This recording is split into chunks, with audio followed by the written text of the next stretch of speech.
welcome to Past, Present, and Occult with me, Emiliano Noriega Petty. In today's episode, we'll be exploring the Hermetic Order of the Golden Dawn. I want to point out at the beginning that I am not a member of the Hermetic Order of the Golden Dawn, and that the purpose of this video and the one before and after it are to give you a sort of idea of what these magical traditions are about in case you want to personally pursue them further. The original Hermetic Order of the Golden Dawn no longer exists, but there is a modern reincarnation of the order. I'll leave a link to them down below. As an FYI, membership is currently by invitation only within the Hermetic Order of the Golden Dawn. So let's get into it. Where did these people come from? The history of the Golden Dawn begins with three men, William Robert Woodman, William Wynn Westcott, and Samuel Liddell Mathers. All of these men were Freemasons and members of the Society Rosicruciana in Anglia. If you want to learn about the Rosicrucians, watch the video before this one. Along with the memberships they shared, they also were interested in alchemy, Kabbalah, and the occult in general. More importantly, during this particular time in history, they actually happened to be good friends. Now we get to discuss the event that really kicks off the history of the Hermetic Order of the Golden Dawn, and I'll be interested to see how many of you think it was a hoax or is somehow really legitimate. Leave it down in the comments below. This event that we have to discuss is the discovery and interpretation of the Cypher Manuscripts. First, let me tell you what the Cypher Manuscripts are. Firstly, they are a collection of documents that, according to Westcott, were about 60 pages long. They were written in cipher, and in 1887, a reverend named A.F.A. Woodford gave them to him, and Woodford also happened to be a Freemason as well. What this document contained was the ritual and knowledge lectures that the Golden Dawn was going to inevitably base itself on.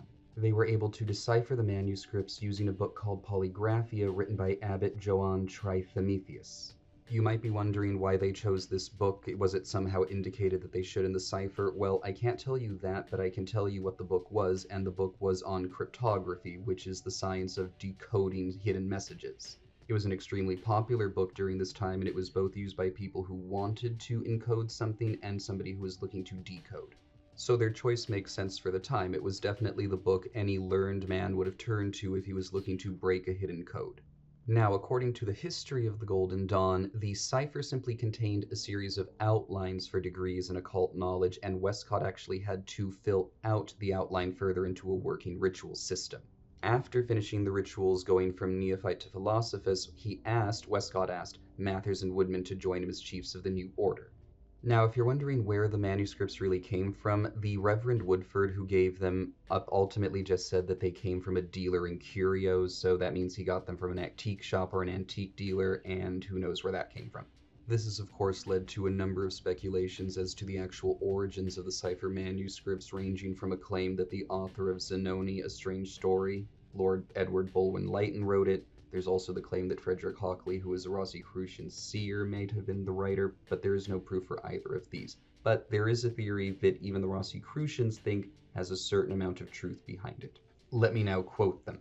The real truth behind the Cypher Manuscripts is probably as follows. It now seems certain that the Cypher Manuscript was written by Kenneth Mackenzie, the author of the Royal Masonic Encyclopedia and a leading member of the SRI. Mackenzie had known Eliphas Levi and was a friend of Frederick Hall, another high-grade Mason. Leading Golden Dawn historian R.A. Gilbert suspects that the real Hermanubis Temple was a Golden Dawn prototype founded in 1883 by Holland. This group was also known as the Society of Eight. The theory continues, saying Mackenzie wrote the ritual outlines of the Cypher Manuscript for Holland's order, but that group never manifested.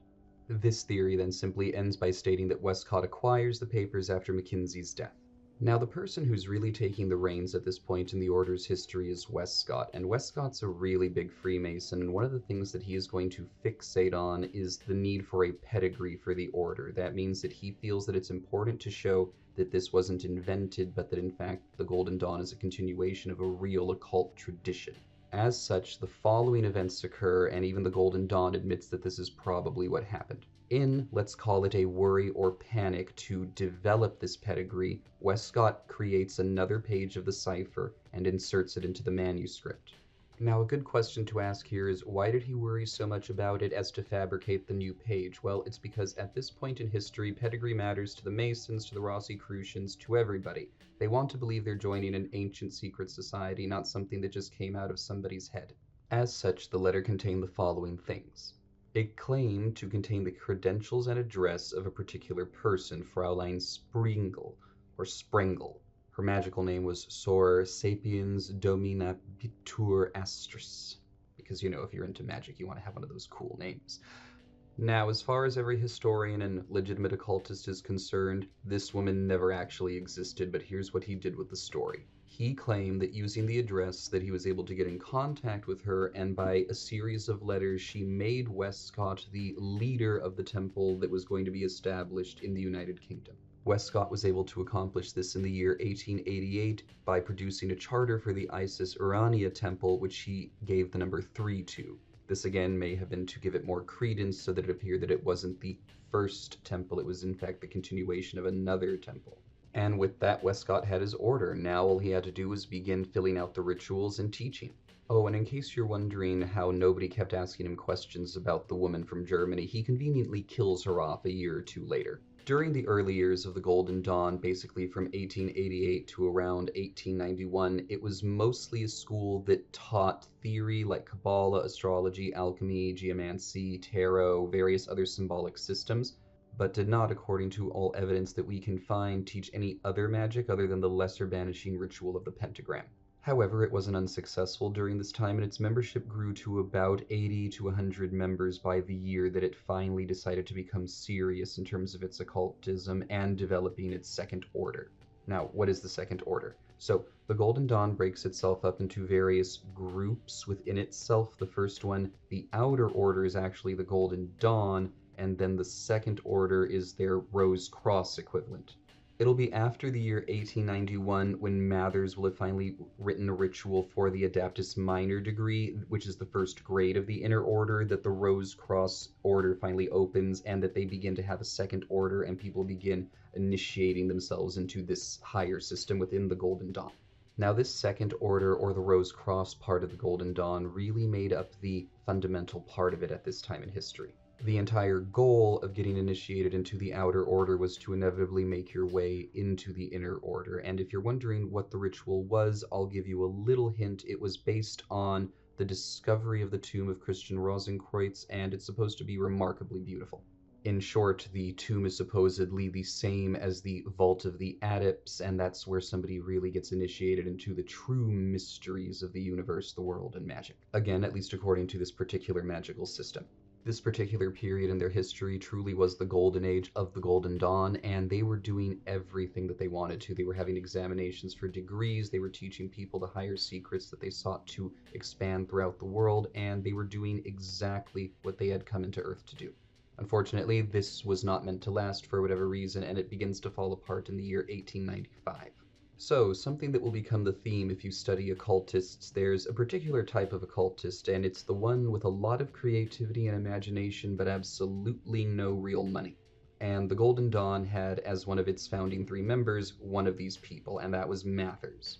And Mathers had a financier who he ultimately ends up beginning to have a falling out with at this time, mostly because instead of just being a lone agent or somebody who knows outside of the Golden Dawn, she's a part of the Golden Dawn. Her name was Anne Horniman, and she was a longtime member of the Golden Dawn and rich because she's ultimately the daughter of a tea importer. Now Anne, or Annie, and Mathers' wife were actually close friends who had attended school together. She would make the effort to financially support Mathers and his wife after the two of them moved to Paris. The reason she decided to support them was he was going to devote all of his time and effort to developing the order. Now, why was she so willing to do this aside from being friends with his wife? Well, he was an extremely talented writer and magician, and within the circle of the Golden Dawn, he was extremely respected at this time. Annie really thought that he was going to be the person who brought them not only into the future, but established them as one of the fundamental magical orders of the modern world. Unfortunately, he had a few major personality problems.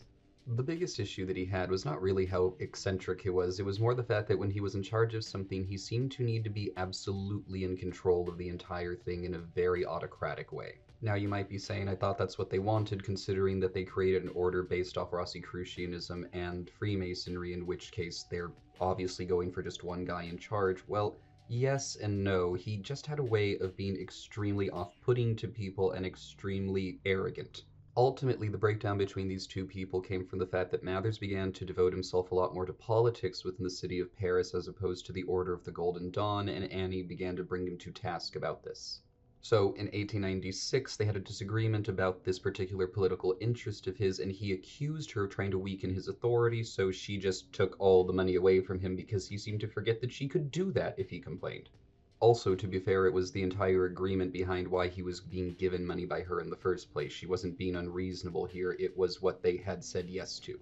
All of this causes the folks back in London, particularly members of the Second Order, to become nervous, and Mathers releases a manifesto that basically, there isn't another way to put it really, it makes him the dictator of the entire system from the first to the second degree, and anybody who disagrees with him gets expelled.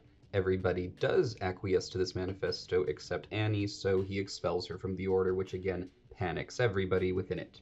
After that, the next problem to beset them happens in 1897 when Westcott's association with the Golden Dawn becomes known to the authorities, and he resigns from both the Golden Dawn and his role within the Rosicrucian Society in Anglia. He's ultimately replaced by Florence Farr, who's a stage actress. She becomes head of the London branch of the order, but he was just much better at running it, and the order just ultimately declines because she can't continue the particular work he was doing, and the combination of Mathers making them look ridiculous. Also, even though Mathers is supposed to be running the entire Hermetic Order of the Golden Dawn, he continues to focus more on political activities while in Paris, and eventually Florence sends him a letter saying, how about we just end this entire thing?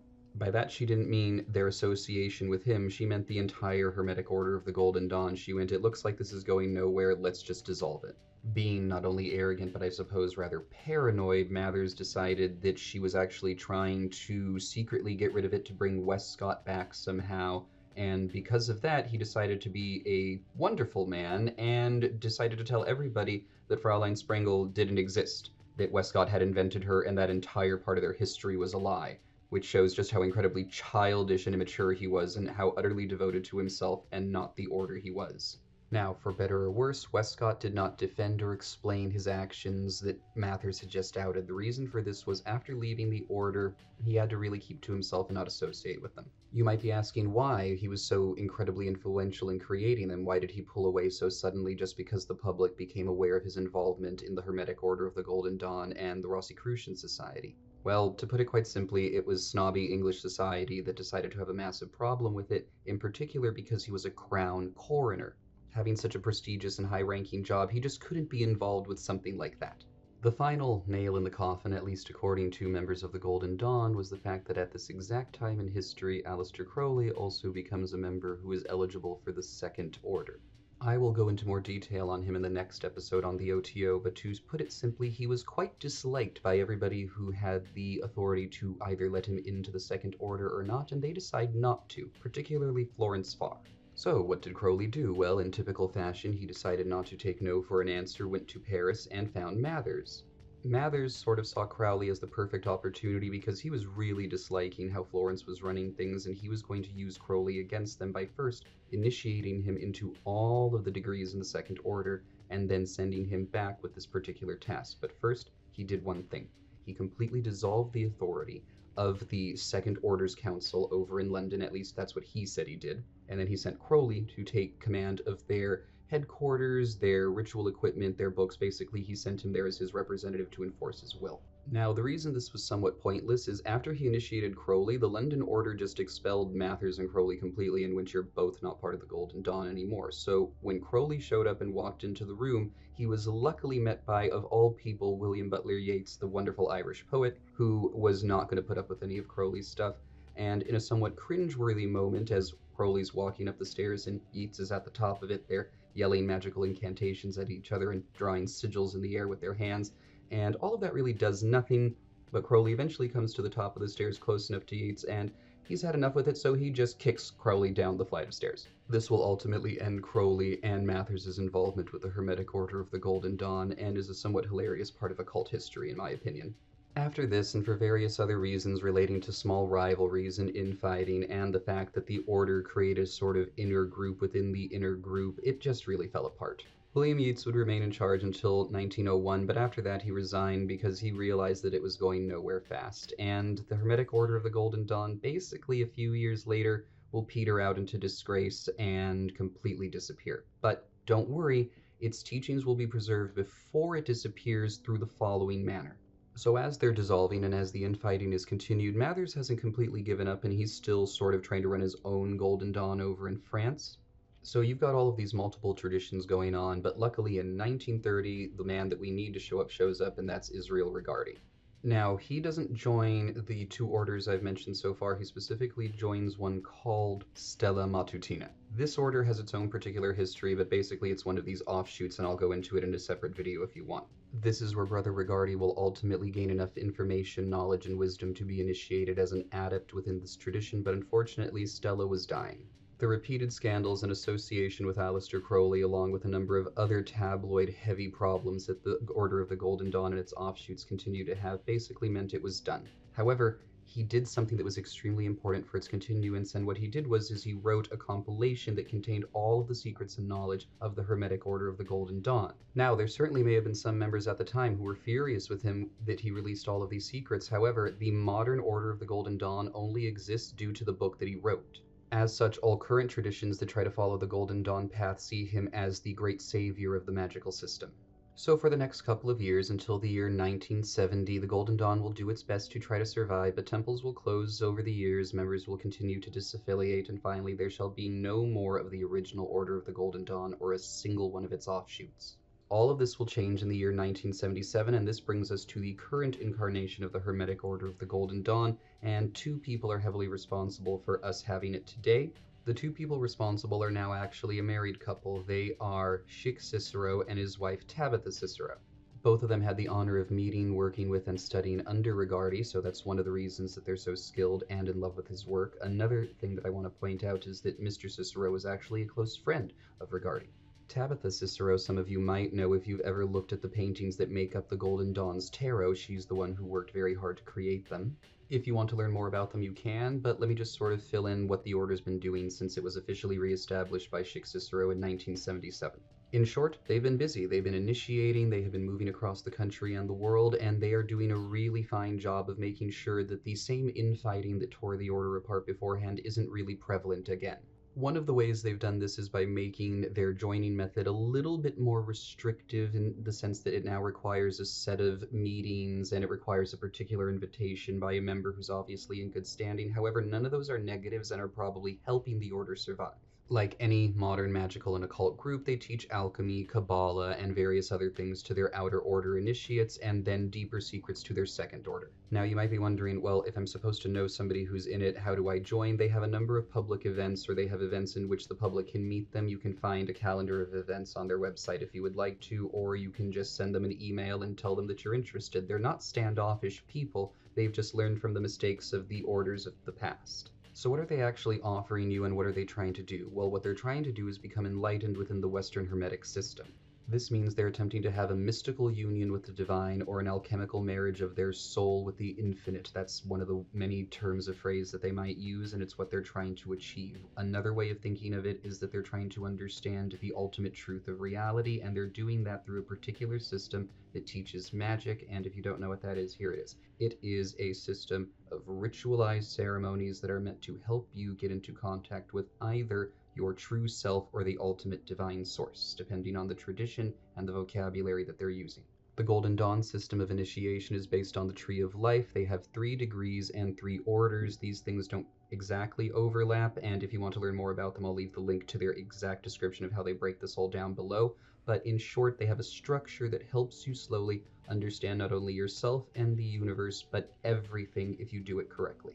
An accusation that can be lobbied against them by some is that they are less socially motivated than Amorc, which I covered in my last video, and let me give you my opinion on that. It's not that they're less socially motivated. In fact, most members of the Hermetic Order of the Golden Dawn that I've met are extremely kind and charitable people. It's that the goal of the Order is more catered towards perfecting the individual as opposed to perfecting society at large. Not that they would hate to do that, but they see their work as the work of individual persons. The glory of the Order ultimately being leading all mankind to this great truth and realization, but they don't want to do that in the same way Amorc would do it by, let's say, being, again, aggressively socially minded in certain ways. They're fine keeping to just those who come to themselves. From my understanding, the current Golden Dawn does a very good job of teaching its initiates how to meditate and how to perform various ceremonial magical rituals, so in all honesty, it's an order that if you would like to join, you should try to reach out to them, let them get to know you, and then without being pushy and by just being what I would call a normal human being, let's see if they send you an invitation. The order is open to both men and women, and again, there are some pretty nice people who it wouldn't hurt to get to know if you're into the occult and have the chance to do so. Now at this point, some of you might be asking, but what is the ritual? What are they going to teach me? What are they going to show me? And I'm going to tell you that I'm not going to ruin that for you, because ultimately initiation only works if you're truly open and new to the experience. One of the simplest ways to help you understand how initiation works is this. If you planned, let's say, the perfect proposal for the person that you loved, and it was going to be the world's most amazing experience, however you were going to put that together, and somehow they found out about it beforehand, do you truly think that they're going to have the same amazing experience that they would have had they not known about the surprise? In short, life is sometimes more about the surprise than about knowing everything ahead of time. It's more about who you are in the moment than who you try to make yourself look like with all this preparation. Below, I'm going to leave a number of links to various Golden Dawn books and items that you can use to educate yourself further. If you have any questions or comments about this video, as always, I encourage you to leave them down below and to ask me anything that you're thinking. Also, give me suggestions for my next episodes. Speaking of my next episode, it will be on the OTO, Aleister Crowley, and how we get that particular magical tradition of Thelema in our world. If you have any questions or comments ahead of time, again, send me those so that I can be even more prepared to give you the best episode I can. If you enjoy what I have to say on here, you can book me at www.enplectures.com. I run workshops, retreats, and I can also tailor a lecture to your particular lodge or magical tradition's interest. Again, this video was created with the idea that it might help you understand what the Hermetic Order of the Golden Dawn is, what it was, and why you may or may not want to associate yourself with it. Let me finish by saying thank you to all of my listeners and subscribers. I really couldn't do any of this without you, and it's because you are listening that I continue to give this a try at all. So if you really enjoy my work, please give it a like and a share so that more people can see it and YouTube's algorithm decides to favor me. With all of that said, let me just leave you with this final reminder to like, share, and subscribe, and I'll see you all in next week's episode.